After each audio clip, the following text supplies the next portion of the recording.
আমি একটু হ্যাঁ অ্যাড করি। পরে নান্নু ভাই যে হ্যাঁ ট্যুরে আমাদের গেছিল ওই আয়ারল্যান্ডে নেক্সট বার, তো আমি নান্নু ভাইরে হ্যাঁ বললাম, নান্নু ভাই আপনি কি সোহেল ভাইয়ের হাতে চা খান? হ্যাঁ হ্যাঁ খাই, কিন্তু আমার ঘরের কেটলিতে চা বানায়, ওনারটা না। ও তাই, এটা বলছে আবার। কারণ উনি জানতো মানে না এই ভাই আচ্ছা, জিনিসটা। আমি উনি একটা জিনিস বলতে চাই, তামিম মনে হয় এই রমজানে আমার মনে হয় সোহেল ভাইয়ের একটা স্পেশাল শরবত মনে হয় খুব মিস করতেছে আমার। থ্যাংক ইউ ভাই, আমি কোনো মনে হয় কিছুতে না, আমি সোহেল ভাইয়ের আশেপাশেও থাকবো না। ওই শরবতে লবণ দেওয়া লাগে না, অটোমেটিক লবণ হয়ে যায়। ভাই উনি একটা জিনিস ভাই, উনার ওই আন্ডারওয়্যারটা বিশ্বাস করবি না, ওইটা দেখলে ওইটার মানে পাগল হয়ে যাবে।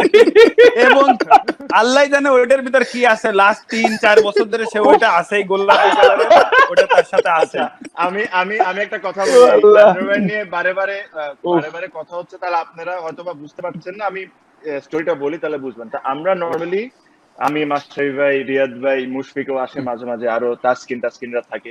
তো মাস্টার ভাইয়ের রুমে আমরা খেলা শেষে অথবা রাত্রেবেলা এমনি বসে কার্ড খেলি, কার্ড হাজারিতে খেলাটা হয়, ওটা আমরা মজা করে খেলি। তো আমরা চিন্তা করি যে লাস্ট হবে সে, ধরেন হয় আন্ডারওয়্যার পরে নাচবে, নালে আন্ডারওয়্যার পরে করিডোর, যে হোটেলের করিডোর, ওখানে দৌড় দিবে।